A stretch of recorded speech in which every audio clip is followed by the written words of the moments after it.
podcast where we talk to smart people, but not necessarily done by smart people. That is an awesome question. This one goes down probably on one of my top 5. Hey, I like nutrition. I like to eat food. This is the coolest thing ever. We're going to do this forever. I wish I paid more attention in that class. You know, I'm going to be honest, I don't understand that. As a man, I don't get it. Welcome to smartpeoplepodcast.com. Hello and welcome to Smart People Podcast, conversations that satisfy your happy mind. Notice what I did there again, happy mind. Look, if you're into happiness, if you're trying to find happiness, if you're struggling with happiness, if you're a coach, a teacher, a leader, you cannot miss this episode. I am so glad you are here for what I will instantly skyrocket to the top of my favorites list. This episode, simply, we spend almost the entire time talking about what is happiness, what it means, how to set goals, how to achieve true happiness, all types of great content.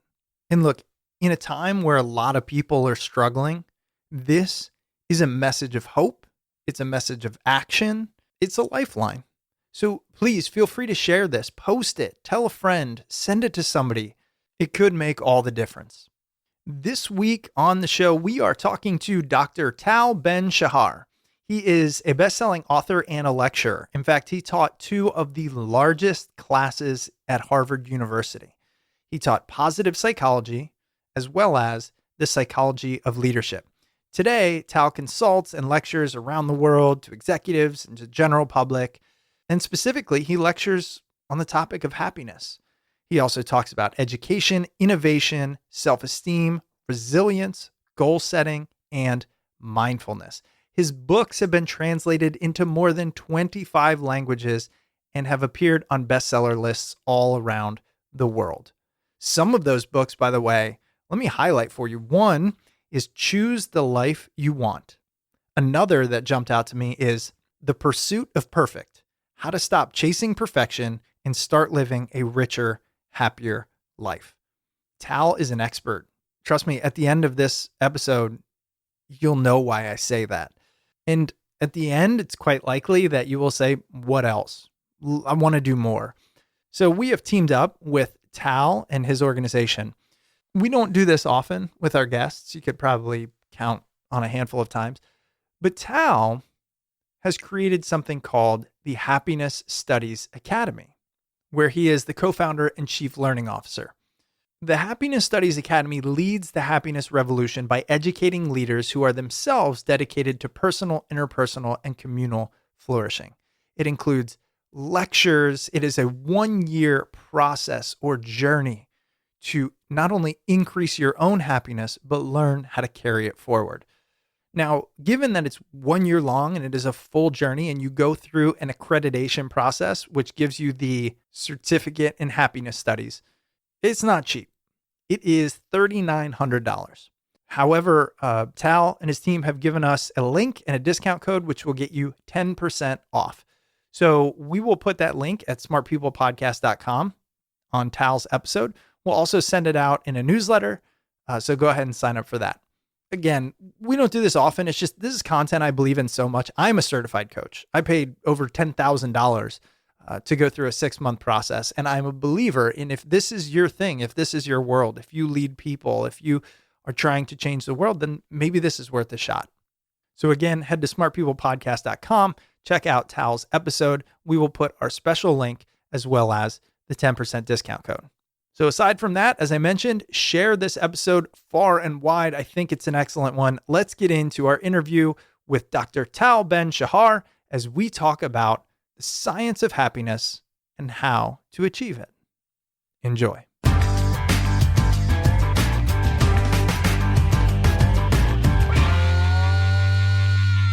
All right. Well, Tal, first I just want to say thanks so much for joining us. I'm so excited to talk to you today. Great. I'm too, Chris. Thank you for having me. There's so many areas I could go. I want to start here. I like to hook people early on. One of the big areas you cover is happiness. And I would just like to start with this. Do you think happiness is one of the top things to strive for in life? I'd say more than that. I think it's the top thing that we strive for in life, and in a sense, whether we like it or not. So it's embedded in our nature to strive for happiness. And again, happiness could be avoiding pain and looking for pleasure, or it could be something which is more complex than that, including a sense of meaning and purpose in life. But fundamentally, part of our nature is to strive to be happy, and everything else that we do gears itself towards that. So even when people say, well, I want to make money. Well, why do you want money? It's so that I can become happier ultimately. Or relationships. Why do we want relationships? Well, because we believe that they will make us happier. So everything that we do, literally everything that we do, aims towards the highest end, in the words of Aristotle, which is happiness. With that in mind, given that that is, and I tend to agree, it's our number one aim. Do you think we're bad at determining what will make us happy and actually working towards that? Or do you think we've honed it and it's a skill we're actually fairly good at? Yeah, unfortunately, we're not too good at it. And when I say we, mostly in the West. So in the West, there is a pervasive belief that the path to happiness comes through success. So if I get into this top school, or if I get this great job, or if I make so much money and I have this house, then I will be happy. Or if I get so many accolades and make it in the in the court of public opinion. Whereas, yes, it feels good to succeed. It feels good to excel, but attaining goals only leads to a temporary high, not to deep or lasting happiness. Well, I want to get into that deep and lasting happiness because obviously that's what I think many of us are aspiring for. And I hadn't thought about this prior to, but I'm just going to jump straight into the deep end. Then we'll get into your background while I have you on, kind of selfishly. And I think a lot of people listening will understand this. I've spent the literally the last 15 years with an end goal in mind. It was to wake up every day and not dislike what I was going to do and maybe enjoy what I'm going to do. I wanted to have some land, a nice house, my family, my kids, health, all these things. As of a few months ago, at least from what I can tell, I've reached this place that I have sought for my entire adult life. And I know that alone is I feel lucky. I feel truly lucky. And I also feel like I've worked for it. Here's the thing I want to ask you about. For the first time in my life, I really don't feel the need to strive, to push, to grind. And it feels weird. Like I almost don't know what to do. I mean, I'm very content, but the highs and lows have been very muted. Is this something you have encountered a lot? Do you talk about this? Do you know what goes on when people seemingly reach what they are striving for? So here is the thing, we all have the ideal picture of our life, or the ideal picture of our future life, and we really believe that when we get there, then we will be happy. And when we get there, we are happy. The thing, though, is that it is unlikely, unlikely to last. And Chris, I don't know your particular situation, but let me talk just in general terms and give an example, a very common example in our culture, which is extreme, but hopefully we can discuss that example in the context of your life. So think about a person who their entire childhood and early adulthood want to become a rock star or a movie star. And they're unhappy or they're not content, but they always know that once they make it, once they get there, then they'll be happy.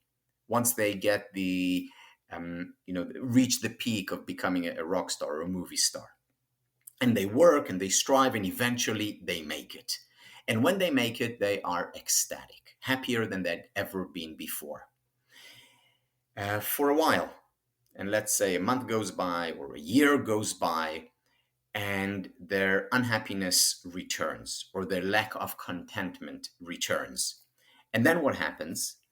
they feel even worse than they did before, because at least at the beginning they had or striving for their goal, they had the belief that once they make it, then they'll be happy. But now they've made it.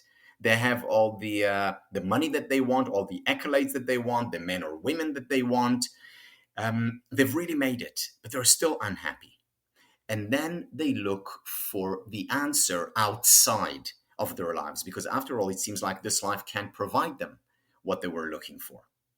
And what do they go for? Very often they go for alcohol or drugs Mm-hmm. or suicide, because these are the ways for them to exit their lives. So we see this. This is why we see so many celebrities, so many famous, successful people who are miserable, who are on drugs or alcohol or at rehab, or committing suicide at a young age, because they thought they had the formula, but apparently they didn't.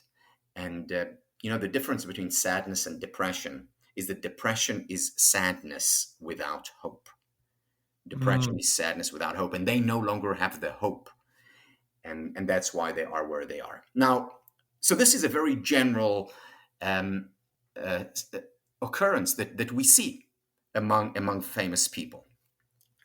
Now, why are some stories different than others? Why, presumably, Chris, your story is different than their story? I think one of it, again, I don't know how old you are, Chris, but I'm assuming you're not 21. Nope. 30 something, Okay. 37, I think. All right. So, when we find success and accolades and prestige at a very young age, we're not yet mature enough to be able to deal with it. When our dreams come true at a very young age, when we had, when we didn't have much time to think about and to imagine our amazing future, then we're not ready for it. And then we experience the extreme high followed by an extreme low. Whereas if, success, and again, and I define success as fulfilling our dreams, whether it's having, a quiet home in the suburbs, or whether it is becoming a famous movie star. When our picture of success is realized later on, we can handle it better.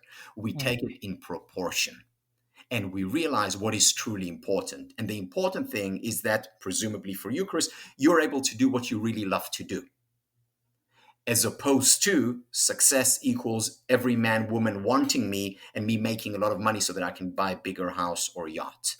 Mm. In other words, where is our focus when we attain our success? On material wealth or on emotional wealth?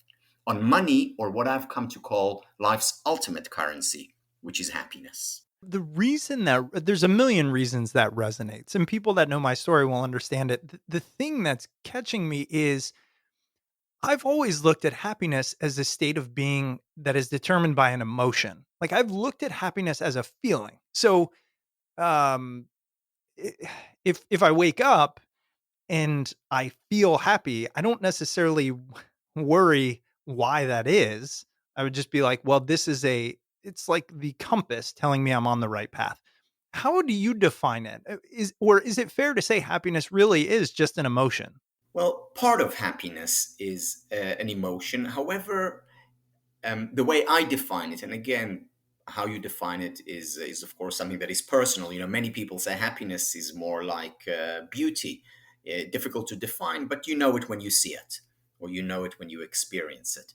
So the definition that I work with, and which I found most helpful for me and for many of my students, not all, is happiness comprising five elements. One of the elements is emotional well being, for sure. The other elements are spiritual well being, which means having a sense of meaning and purpose, which means spirituality in the sense of being present, mindful. So that's where we experience spiritual well being. Then it's physical well being. Happiness is contingent on physical exercise, nutrition, rest, sleep. These are important for happiness. Then there is intellectual well-being. And intellectual well-being is about asking questions. There's research showing that people who are lifelong learners, who constantly ask questions, are not just happier, they also live longer. Then there is also relational, interpersonal well being. A number one predictor of happiness is quality time we spend with people we care about and who care about us. So it's these five elements: spiritual well being, physical well being, intellectual, relational, and emotional well being. These make up happiness.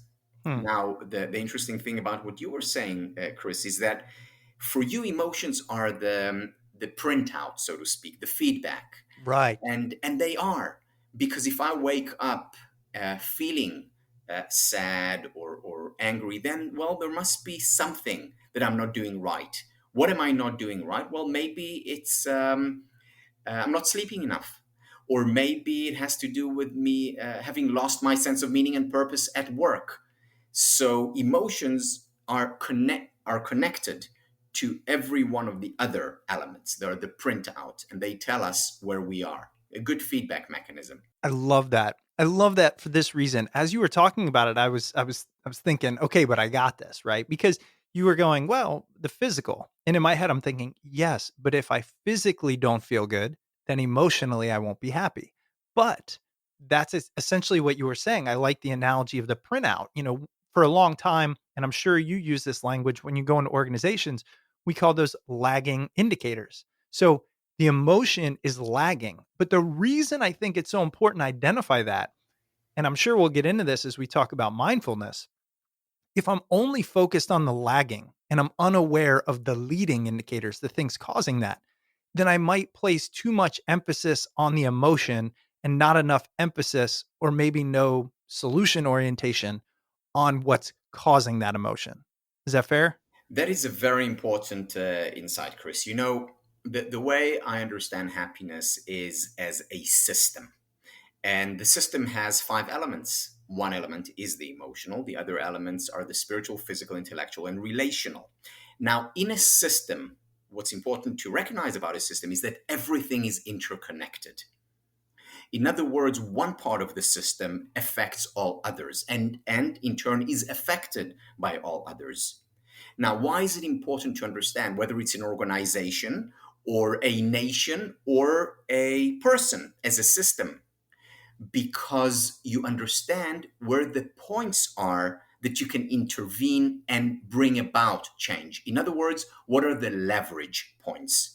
Now, for example, if I'm feeling sad or upset, I can ask myself, what's the leverage point to impact that sadness? Now, part of it can just be to accept and embrace the sadness, and that could be good enough or do the work. On the other hand, it could also be, well, I'm not exercising, I'm not moving enough, and I should, and that is my leverage point.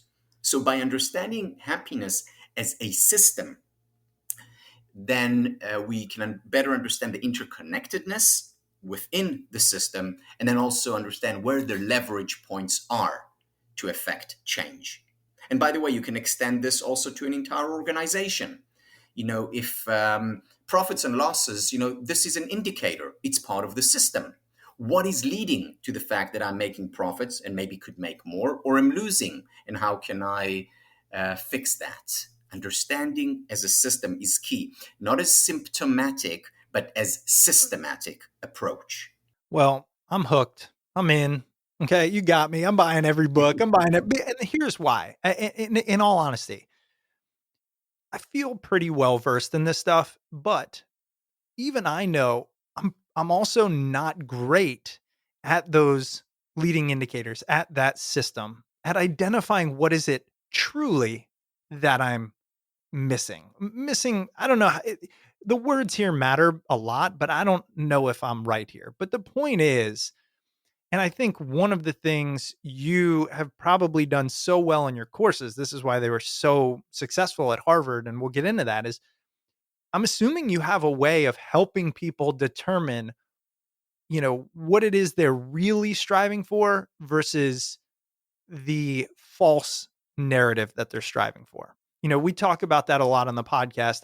I'm a big believer that if we don't ask ourselves, what do we want, we will naturally just do what society or our family or our friends ask us to do. Right. And it might be subconscious, but I've done that. And I know a lot of people say it's money or status or title. So this could take all the time in the world. I'd like to ask, do you have any quick recommendations or some thoughts that might help us all on those determining the correct leading indicators? How do we ask ourselves if we are not feeling the way we want to feel, what's wrong and how do I fix it? In all my courses, my focus is very much on research. So this is what distinguishes the science of happiness from New Age or some self help approaches. However, as much as my focus is on research, even more so, it is on me search. And it is through me search that we can gain insight and understanding into the kind of life that we want to lead. Yes, of course, we can go to research and learn about the importance of finding a sense of meaning and purpose in life. However, the research won't tell us what our meaning and purpose in life is. And for that, we need me search. Now, how do you me search? One is through conversation, talking about people, talking about this with people you trust, where you feel you can be open. People who are on your side can help a great deal. Keeping a journal. There's a lot of research which started back in the 1960s and then still happening today on the value of journaling. And I'll just give you a quick example. So this is Jamie Pennybaker. He's a professor, University of Texas, and he published back in 1997 a wonderful book based on his work called Opening Up. And what Jamie Pennybaker shows, one of the things that he shows, is the value of writing about painful and difficult experiences. And it turns out that people who write about such experiences, even for 80 minutes, so in 4 sessions of 20 minutes each, they write about the most difficult experiences. These people enjoy higher levels of well-being, lower levels of anxiety, um, better physical health, so it also affects our immune system, and improved relationships, just by writing about difficult experiences for 4 sessions, 20 minutes each. Now, the interesting thing about it, and this is where it relates to your question, is that one of the things that Jamie Pennybaker found was that the point at which people begin to improve is the point at which their language changes in their journal. And the language changes too. Words like, now I see that, or I understand that, or it dawned on me. So all these understanding words suddenly come in. In other words, it's through the journaling that they conducted me search, and that me search led them to a deeper understanding of where they are and what they're about and where they want to go. So journaling is arguably the most powerful tool that we have in our disposal today for identifying the leverage points, the triggers, those points that we can pursue to increase our well-being. I love how you mentioned the language. That's literally what I was alluding to a few minutes ago when I couldn't find the words. I think in a topic such as happiness, the words you use matter so much. I mean, you mentioned the research, and I know there is research about the language you use actually has a different chemical component, releases different things, allows you to feel different things. For example, I mean, anybody could try this. You can say, I have to do the laundry, or I choose to do the laundry. And the truth is, they elicit a different emotional response. So I'm so glad you mentioned that about the language that naturally comes out through journaling. And my assumption, or you know what, I'm not even going to make an assumption. What do you think it is about that process of journaling, that language changing, that understanding that leads to better outcomes? So here we have to really understand the way our brain works.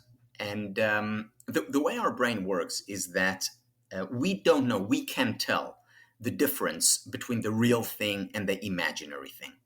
So, for instance, if I look at my hand, which is in front of me right now, certain neurons in my brain will fire. Now, if I close my eyes and imagine my hand in front of me, then the exact same neurons will fire. In other words, the brain doesn't detect the difference between the real thing and the imaginary thing.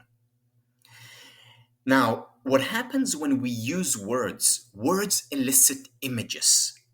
So when I use the word, son, I imagine my son, and the emotions associated with me or with my son are raised. Whether I just said the word and therefore the image comes up, or if I see my son right in front of me right now.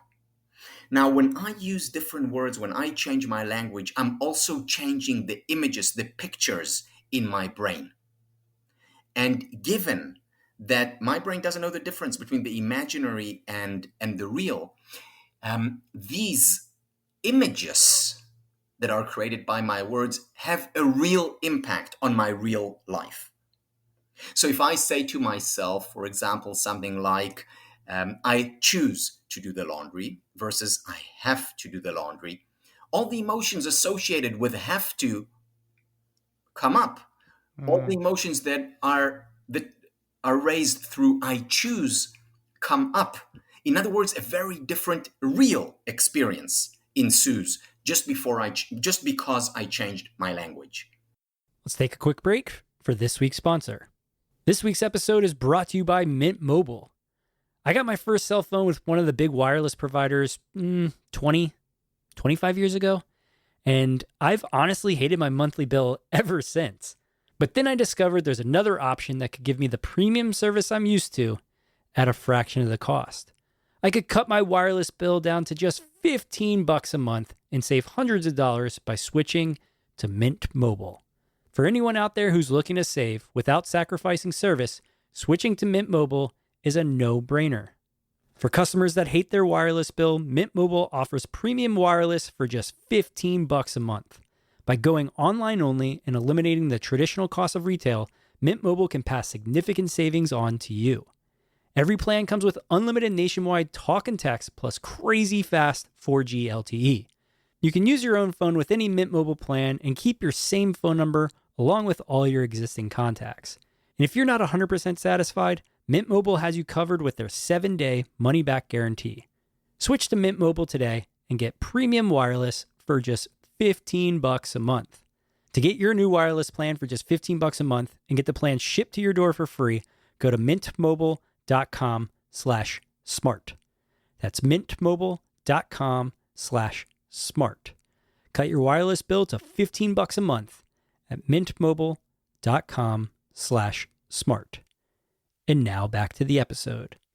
Makes so much sense. And I think it's a great starting point in terms of how do we find it? Because I want to talk about this continuum.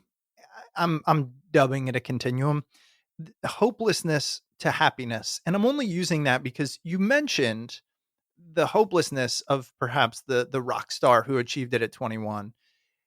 My first question, given all of your knowledge on this, how is it possible that somebody achieves their goals, right? So it fulfills their dreams, yet reaches a level of hopelessness.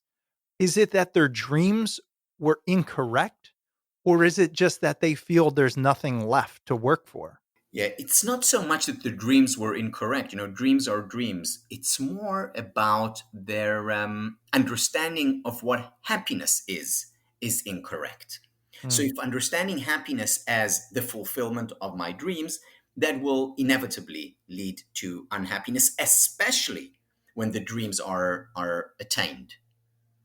Whereas if I understand that dreams are important, however, they're just part of a larger picture. They're just part of happiness.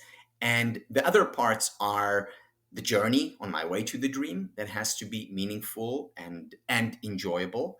And then relationships that I cultivate as I pursue my dream and that will also remain there once my dream is attained. If I understand that to be, and if I understand the importance of exercising before and after I attained my dream, because that is an important part of a happy life, then dreams can play a constructive and an important part in the happiness formula.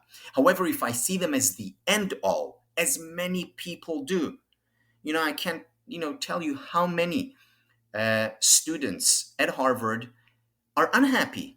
Why? Because they believe that once I get into Harvard, then I'll be happy. Mm. That's wrong. That's just like saying, once I become a rock star, or a professional athlete, or wealthy, or whatever goal, again, fill in the blank, then I'll be happy. That's wrong formula, and unfortunately it's a dominant, or the dominant formula for happiness in our culture. Yeah, you mentioned the West, and I want to touch on that a little bit. Maybe this has to do with West versus East or different philosophies, but I think what's still tough to me is you mentioned the formula, right? So, how do we know? I get a lot of these emails. I talk to a lot of people about career. It can become dicey when we say, this is what I want, right? I want to have this kind of job. I want to have this kind of impact. I want to make this kind of money because how do we know that that is what we actually want? Or is this another instance of that incorrect formula? So if you have a 15-year-old who comes up to you and says, "What I really want is to get to Harvard," right? Seems like a good goal, seems like a good dream. Great. How do we know that they're not setting out on the wrong path? Or is it that can be part of it, but we have to make sure we look further? Or where do we look from there? Yeah, the important question to ask is why.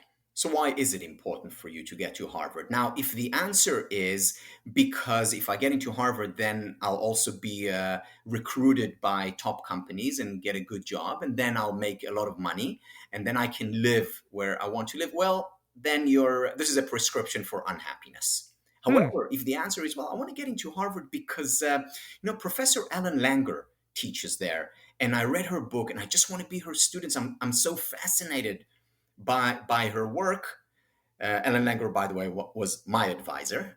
Ah, Then that's a good reason to want to attain a particular goal. In other words, the goal has to have meaning beyond the success or the prestige or other quantifiable um, benefits that it will yield. What are the day to day benefits? Well, if the day to day benefit, I'll get to work with Alan Langer, or I will get to interact with interesting students, or something like that, then that could be a good reason, and that could lead to more happiness. Again, not the end all, and that's not the answer to the question, because if you don't get in, you can be very happy going elsewhere and finding things that you enjoy doing, and researching and working with faculty elsewhere.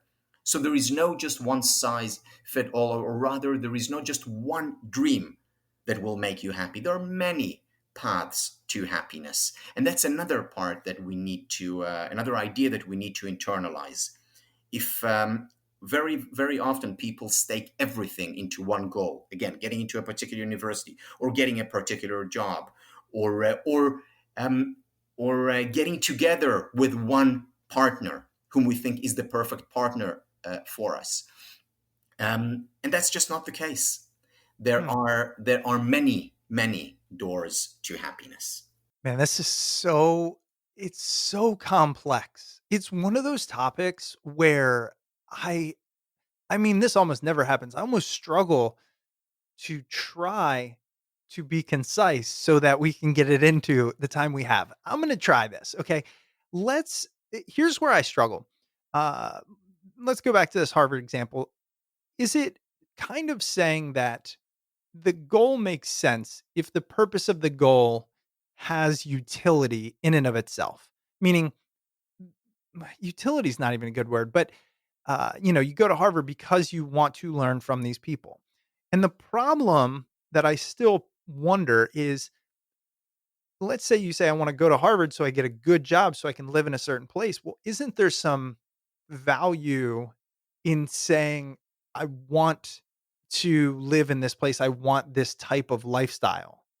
I'm still struggling with that. Yes. So the key is to bring together two seemingly contradictory options. The first option is future benefit, the second option is present benefit.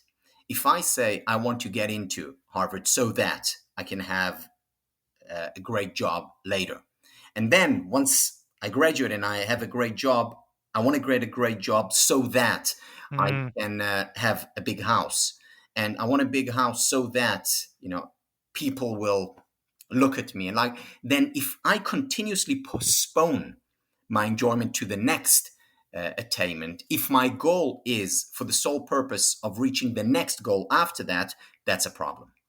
Whereas if I say, yeah, I want this goal, I want to live in a big house, and the way I'm going to get it is by doing things that I'm really passionate about.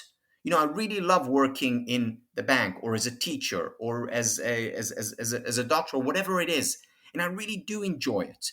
In other words, I enjoy the journey on a way to a destination that I deem worthy. That is happiness. yeah. But if it's only about attaining the next goal and then the next and the next, well, then I'm living in the future, not in the present. And isn't it true that living in the future is one of the quickest ways to unhappiness? Yes, and more. Okay. So, there are essentially two schools of thought. The one school of thought says it's all about the future and it's all about attaining goals, and you'll be happy when you attain your goals, those milestones, those objectives. And this, we can say, is very much associated with the Western way of thinking. Then there is another school that said, no, you've got it all wrong. I mean, look at how much unhappiness there is in the West. Look at so many unhappy, successful people. That simply points to the fact that your model is wrong, and the right model is focusing on the present, not the future, but the present, being the here and now, the power of now. And this is mostly associated with the East. So then we have these two seemingly opposing schools. One says happiness is about future, one says happiness is about the present. Where's the answer? The answer is in the synthesis, not a compromise, but a synthesis of the two models. If I can find a goal, then that is healthy because we are goal oriented by our very nature. This is Hmm. one of the things that distinguishes human beings from most animals. We're not we are about finding a sense of meaning and purpose in a future dream, goal, objective. So that's part of our nature.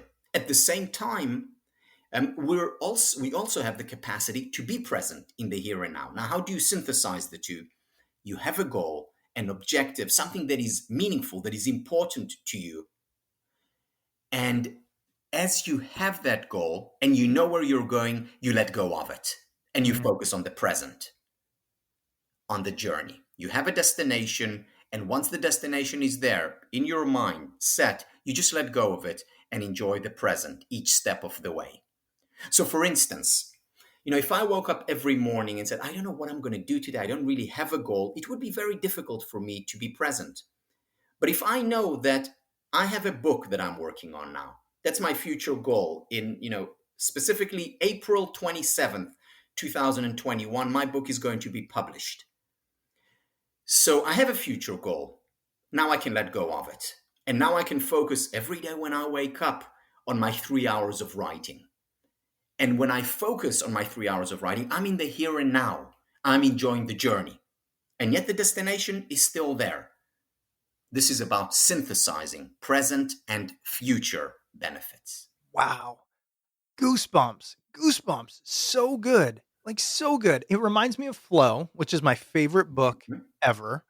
But tying it all in and that word synthesis of essentially, and I think, there's nothing wrong with looking where do you want to be 10, 20 years? Because I was just talking to somebody the other day about we were kind of debating, if you will, the destructive power of future focus. And they said, well, if you don't future focus at all and you only focus on what you want to do now, and Chris, what you want to do now is play golf, in 20 years you might be homeless. So that's not a great way to live. And so I think there is some value there. But then saying, okay, 20 years, 5 years, 1 year, are those goals exciting? Are they who I really am? How do I get there? And then trusting that you set that path and then focusing on the day to day. It seems like a perfect formula. Let me extend this formula also to relationships.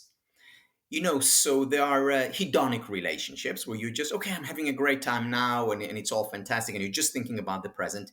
And these are enjoyable, they're fun, they're not sustainable. On the other hand, there are relationships where you would say, well, we're about, building a family together, building a home together. But the journey is not fun. These aren't happy relationships. The happy relationships are ones where you have a future goal or you're building something together. And overall, again, there's no perfect relationship, but overall, you're enjoying spending time together in the present. So, whether we're talking about love, whether we're talking about work, whether we're talking about any pursuit, being able to synthesize present and future, that is the key to happiness. And I just want to highlight, we were talking a little bit about, the 7 habits and things like that. One thing that's always stuck with me, and you use this word synthesis. He, Dr. Covey used the word synergize. And I'll never forget the first time I learned this. And it's that we think that compromise is the goal, but in any compromise, you're both giving something up. And in synergy, and what I'm thinking of synthesis, you're actually taking both sides and creating something better than you could have before. And I just find that to be such a important point, and also it ties into this so well, right? I think a lot of the strife I've seen in my life is saying there has to be a sacrifice for a long time to get to an eventual goal. And I mean, we didn't go into it, that a lot of the listeners know, but I've definitely in my professional career experienced that hopelessness all the way up to happiness. And the hopelessness was, to your point, at 22, when I reached exactly where I thought I wanted to be at 22, making 6 figures, had a brand new $45,000 sports car, right? Was going out to bars, these types of things. This is the worst period of my life. And why? Because the thing I had to do to accomplish those goals was something I hated on a day to day basis. So, although the things it bought and the lifestyle it provided was what I said I wanted, which it wasn't even in the first place, the thing I had to do to get it was awful. And so, again, I feel like I've tried to learn this, but what you're saying is 15 years of a journey. And I just want to highlight how important it is to say that end goal is worth it, but how you get there and enjoying getting there and figuring that out is more important. Let me ask you this, because I'm sure I can read the minds of people listening who say, "But Tal, what if I don't yet see the path I'll enjoy to get to that end goal?" So let's say I want to make $1 million, yet as far as I know, the only thing I enjoy is knitting.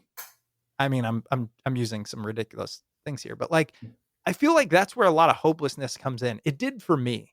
When the goal I wanted, I didn't see how I could get there with the things I wanted to do.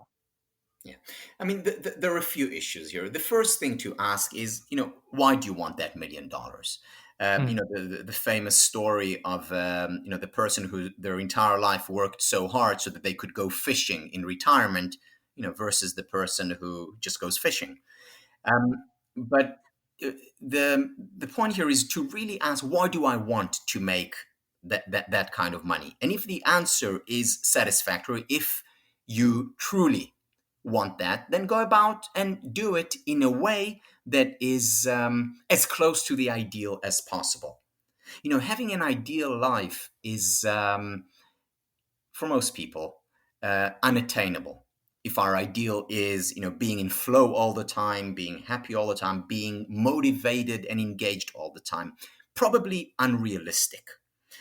Today I really am doing what I love to do. I write about happiness, I teach about happiness, and yet there are mornings when I wake up and just want to go back to bed, or days when I just want to binge watch my favorite comedy series. So there are such days, and that's okay. There's very important work by Anders Ericsson from Florida, and he has a terrific book called Peak, and it's about peak performance, about experts, about the best in their field, whether you're talking business people or athletes or scientists.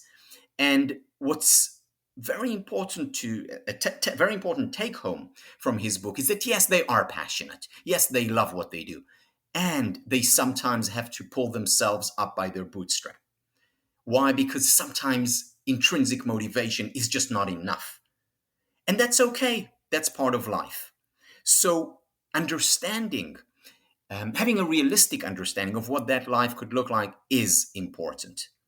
And then, if you don't find something that gets you closer to your ideal, then continue to experiment. Try Mm. things out. Make mistakes. You know, there is failure has gotten a bad rep, and it's unfortunate because we learn so much from failure. So if you try, and fail, get up and try again. Learn from your failure. Take time to reflect on your failure before moving on. You Mahatma know, Gandhi, who by all standards had a great and successful and meaningful life, um, labeled his or titled his autobiography "My Experiments with Truth." who was that? I missed that. Who was that? Mahatma Gandhi. Oh, Gandhi. Okay, yeah. He didn't. His autobiography is not called "My Finding of Truth" or "The Truth." It's "My Experiments with Truth." Hmm. And that is the way we need to lead our life. We need to experiment. And over time, we come closer and closer to our ideal. We never really reach it, but we get closer and closer to it. And now let's take a quick break for this week's sponsor. This week's episode is brought to you by Audible. Audible is the leading provider of spoken word entertainment and audiobooks, ranging from bestsellers and new releases to celebrity memoirs, languages, business, motivation, and more. And now Audible is giving members even more with the all-new Plus catalog. All members have access to the growing Plus catalog with thousands of select audiobooks, podcasts, Audible originals, guided fitness and meditation programs, sleep tracks for better rest, and more. All of this is included with membership. As an Audible member, you get 1 credit every month, good for any title in the entire premium selection of bestsellers and new releases, regardless of price, to keep forever. Members also have full access to the Plus catalog and can listen all they want to thousands of included titles. I'm sure you're finding yourself at home with all kinds of time on your hands, and maybe you want to spend that time discovering new things. Well, you're in luck because Audible has plenty of content to entertain, inspire, and inform. And you can start exploring Audible with a free 30-day trial now. Listeners of Smart People Podcast can head over to audible.com/smart or text SMART to 500 500. That's audible.com/smart or text SMART to 500 500. Want to let a friend or relative know you're thinking of them? Share the gift of Audible with others so they can be inspired, informed, and entertained. Again, head over to audible.com/smart or text SMART to 500 500. And now back to the episode. Do you think that's intentionally designed by the universe, by evolution, by whatever, that we can't attain it because that attainment is it would all end right there? It's interesting you asked this question now, Chris, because just this morning I had a Zoom call with Professor Shai Efrati. Now, Shai Efrati is he's a medical doctor in the area of aging, and again, a medical doctor, a scientist. And people ask him, "So, how do you define old age?" And his response to it, what he says, people expect me to say, oh, when the hippocampus shrinks to this extent, or when the muscles wither to this extent, they expect something physiological from me. And he says, no, here is my definition of old age. Old age is when you start talking more about the past than about the future. Hmm. In other words, when you are no longer thinking of things that you want to do, things that you want to attend, and again, it doesn't have to be some, a BHAG, big, hairy, and audacious goal. It can be, I want to spend more time with, or I want to do this, but he's still talking about a better future. And when we stop doing it, then again, in his definition, that's when we have aged. That's when we are old. Nothing physiological, but rather psychological. Wow. So, in a sense, going back to your question, if I feel like I've arrived, like I've nowhere else to go, then by Shai Efrati's definition, I've become old. I mean, first of all, let's talk about coming full circle. One of the first things I mentioned was I feel like I've gotten to where I wanted to go. And I feel a sense of contentment. I was just talking to my dad about it. It's a sense of calm, quiet, right? It's finally I don't have to push the boulder uphill. And it's been harder to motivate myself. And that seems baffling to me. But you have essentially highlighted it for me. I've spent so much time to get to this exact place that I've envisioned that and I've paused and I've enjoyed it, okay? But it's time for the next chapter. It's time to envision the next portion in a way that feels authentic and exciting and motivating. And I mean, you've just done that for me. I just wanted to say thank you. My pleasure, anytime. But let me say something more about the process, which I think you went through and actually are going through. Mhm. And again, this is not, Chris process. This is a human natural process, which people go through when they're, 37 or 47. And very often it is a process that we associate with midlife crisis. And Hmm. again, it could happen at 32 or 52. But for many people, this is what defines their midlife crisis. And essentially, it's a process where you go from more extrinsic to more intrinsic. And I can describe it because I went through it. For a long time, whether consciously or subconsciously, my goal was to make it, and making it means publishing that book and it becoming a bestseller, or making so much money, or getting this position or that. Um, and then at a certain age, whether we actually achieve what we set out to do or not, at a certain age, we move away from this desire for the extrinsic. It becomes less important. And again, this is what maturity is about. The external becomes more important, but then once the external is less important, that leaves a void. Because what is there to motivate me now? What is there to get me out of bed in the morning? Because when my goal was the extrinsic goal, then that motivation was there. Yes. And it's a little bit scary. And Yeah. this fear is the fear that defines midlife crisis. What many people, what am I about? What am I going to do now for, the rest of my life? And how am I going to do it? Because I don't have the motivation to do it. And then what happens naturally, organically, but for that we need patience.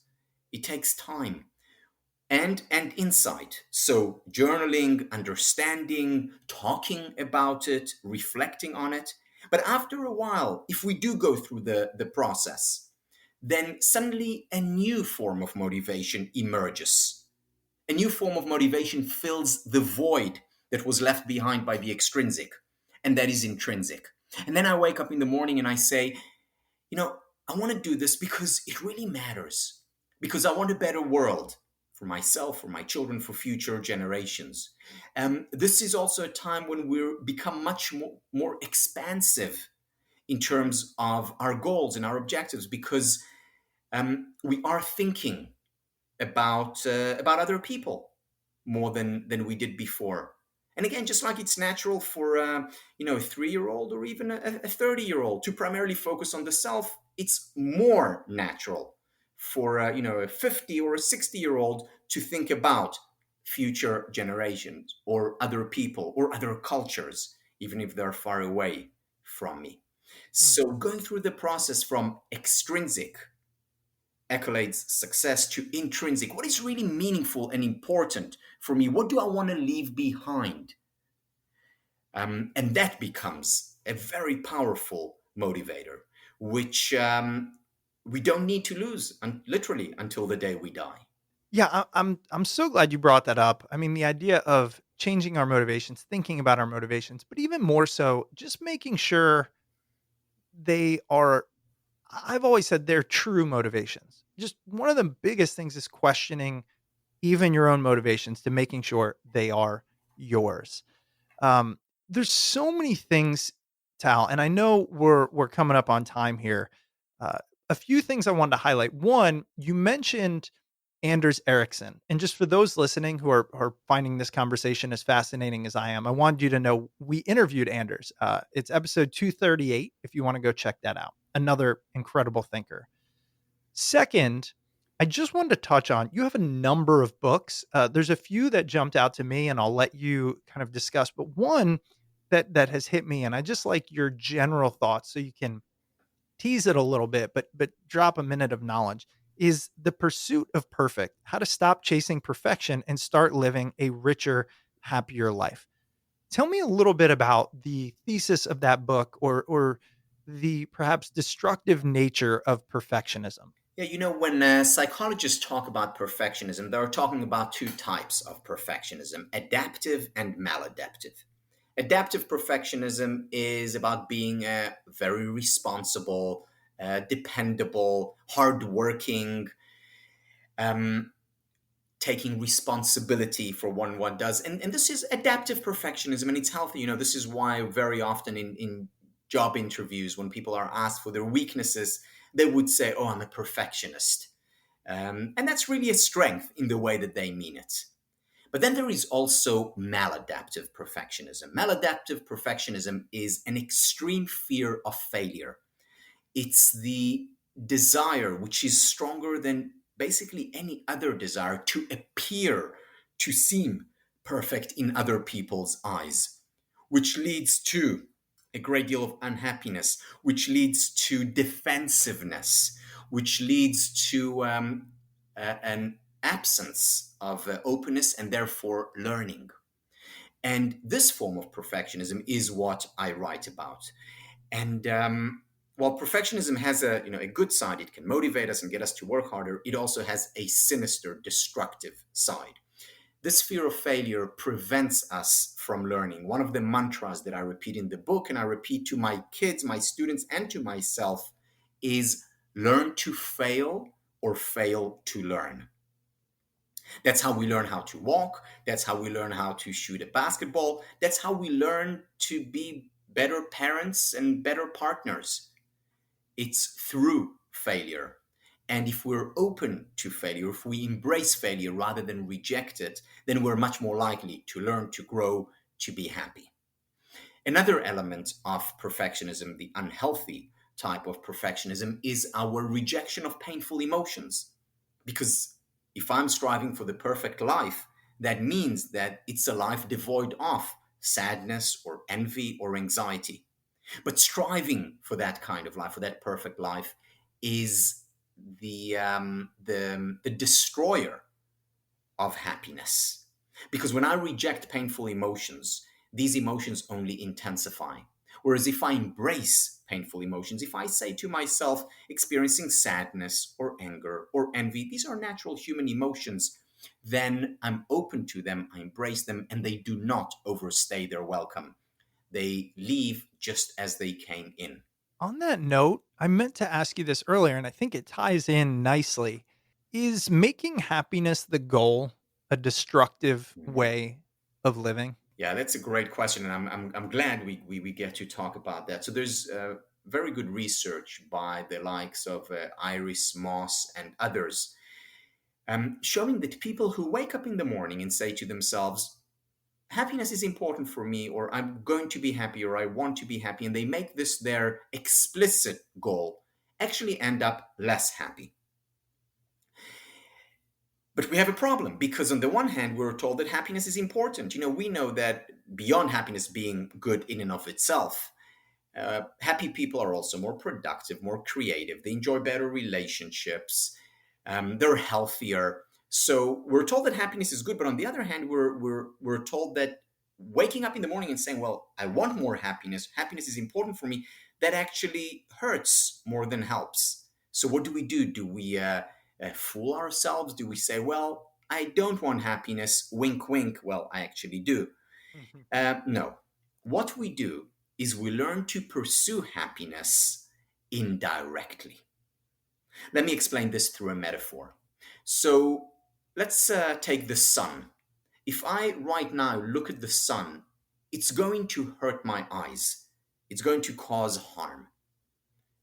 So what do I do instead? I can look at the sun indirectly. For example, I can break the sunlight into its elements, the colors of the rainbow, and then look, savor, and enjoy the rainbow. Similarly with happiness, pursuing it directly hurts. But if I break happiness down to its constituents, to its metaphorical colors of the rainbow, then I find spiritual well being, physical well being, intellectual, relational, and emotional well being. And these I can pursue. So if I wake up in the morning and say, okay, physical well being, I'm going to exercise regularly, or spiritual well-being, I'm going to identify a sense of meaning and purpose in what I'm doing, or relational well-being, I'm going to spend extra time with my loved ones, then I'm pursuing happiness indirectly. In other words, I'm pursuing the metaphorical colors of the rainbow, and then I can enjoy the light, then I can enjoy higher levels of happiness. I'm glad you mentioned that, and it came to me because you were talking about a willingness to feel sadness, and I just think with all the discussion on happiness, it's my understanding, and I figured, well, I've got the expert that no, feeling sad is just a natural part of living. It is not the antithesis or the opposite or the end of happiness, right? It's you can't necessarily judge yourself by fleeting emotions, I would imagine. Is that fair? Yes, and even more than that, sadness, anger, envy, hatred, anxiety, all these emotions are natural. They exist whether we like it or not. And if we reject them, then we are diminishing our ability to feel joy, love, pleasure, and all other pleasant emotions. So accepting painful emotions, or more generally, accepting unhappiness, is a prerequisite for enjoying happiness. Oh man. I don't know about everyone else, but did you just hear a soundbite? Because I heard a soundbite. That's so good. Tal, you're obviously a wealth of knowledge. If I was listening right now, I'd be like, please don't stop. But Tal does not have unlimited time. So here's what I want to mention.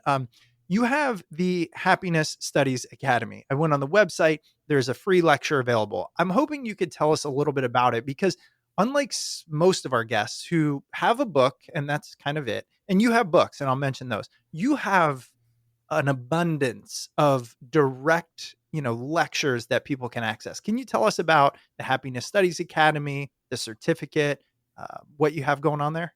Sure. So the Happiness Studies Academy basically comes to address two needs, two questions. The first is, how can I become happier? The second, how can I help others become happier? And we have a certificate program, which is a year-long program in which students go through a process through which they work on their own happiness and then serve it forward, help others become happier as well. Everything is evidence-based. We rely on the science, whether it's positive psychology or neuroscience. We also look at philosophy, and we ask, how can the greatest, smartest minds from history, East and West, can help us lead a more full and fulfilling life, and can help us help others do the same. And we have students who are coaches and therapists and managers and teachers and parents who want to become better parents, and people who just want to become happier. And we have a community over 60 countries. And for me, this is my sense of meaning and purpose in life. This is why I wake up in the morning, Mhm. to be part of the Happiness Studies Academy community. Well, it's apparent. I mean, it comes off, right? The energy, the authenticity comes off. And I just want to let everybody know, Tal and his team have been nice enough. So we will link to a special link, a Smart People Podcast link, that provides a 10% discount on the annual tuition. It's something I was just told about this morning. So I'm going to dig in a lot more because I fundamentally believe and enjoy all this. So smartpeoplepodcast.com under Tal's episode, we'll provide the link, the discount code, etc. Also, if you want it directly in email, just sign up for our newsletter. We'll send it out there. And go check it out, right? happinessstudies.academy. Another thing I just want to mention for everybody is Tal has a number of books. I mentioned a few of them. One that also jumped out to me is Choose the Life You Want. There's one that seems pretty interesting. It's called Shortcuts to Happiness.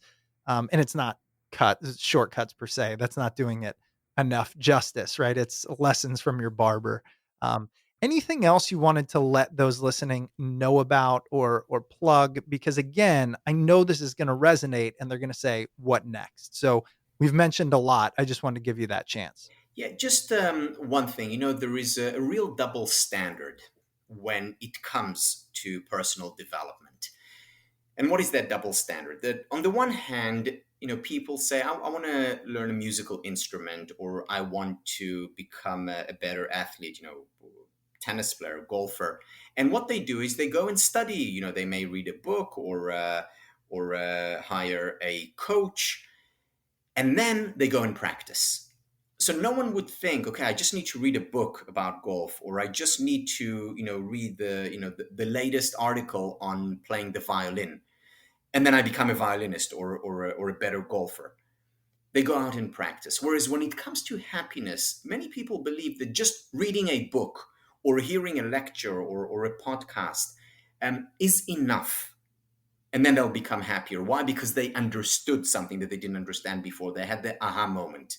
That's a double standard. It's not enough. We need to then go out and practice. We need to do things to exercise. This is why our certificate program is not a 1-day event or a 3-day event. It's a year-long process. It's a journey.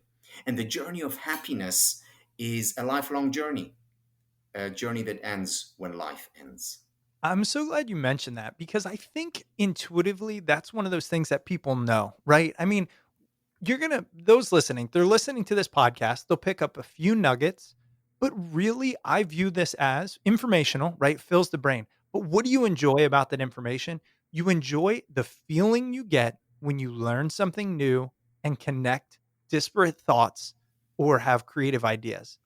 This does not directly lead to a ton of action. In fact, I got an email just the other day where somebody said, Chris, I want to say thanks for your podcast. It's motivated me to do XYZ.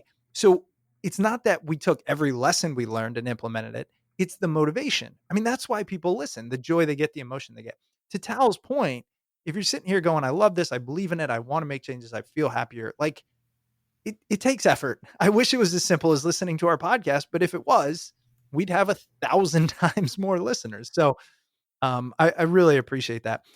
Tal, this has been fantastic. I can't thank you enough for your time.